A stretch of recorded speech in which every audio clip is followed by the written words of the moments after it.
Okay, as we mentioned earlier, not all cells in our bodies are capable of cell division. So regulating the cell cycle to allow cells to reproduce when necessary and only when necessary is very important. The timing and rate of cell division in different parts of a plant or animal are crucial to growth, development, and maintenance. But making sure this happens in a controlled fashion is also very important. So just to give you some examples, the human epidermal cells, like your cheek cells that we observed earlier this semester, divide almost constantly.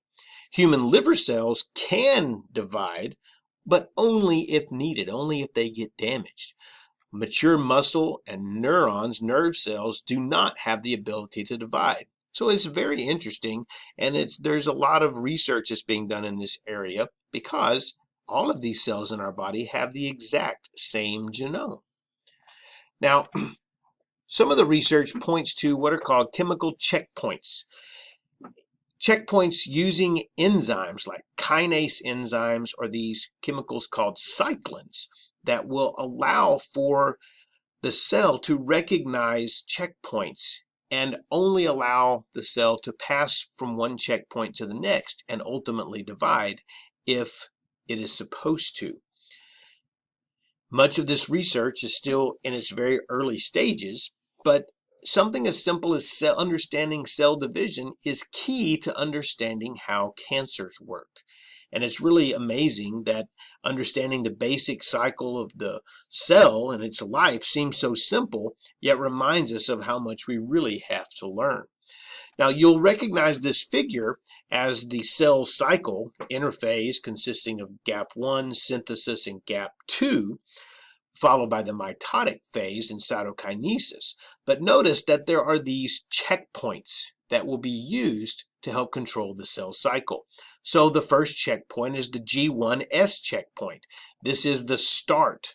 If a cell is going to divide, it must pass through this checkpoint first. The G2M checkpoint ensures that replication has occurred properly during the synthesis portion, and actually this is what will allow the mitotic phase to begin. The spindle checkpoint occurs in the middle here, and this ensures that all the chromosomes are properly attached to the spindle fibers during metaphase. And the reason that this is important is if the chromosomes are not attached to the spindle, then when the cell begins to split apart those chromatids during anaphase, the cells would end up with differing numbers of chromosomes that could be bad. Now, cancers, and this is just going to be some very simplistic, basic concepts related to cancer and cancer biology. There is a whole science devoted to this because this is, of course, such an important group of diseases for humans to understand. Now, cancer cells do not respond normally to those control mechanisms. They drive right through those checkpoints just like they were not there. And this causes cancer cells to divide excessively, and they even can allow them to invade other tissues. Normal cell divisions are controlled by cell division mechanisms, and many of these mechanisms are related to something called contact inhibition, which is a density-dependent inhibition. Cancer cells do not exhibit this regulation. So if we want to look at what contact inhibition is, here are some normal cells growing in a culture, a petri dish. And as the cells begin to divide, they fill up the bottom of the dish. Once the bottom of the dish is full, they've reached the proper density, the cells stop dividing. Those checkpoints prevent the cells from undergoing division. If some of the cells are scraped away, then this opening is recognized and cells are cued to divide and fill that opening.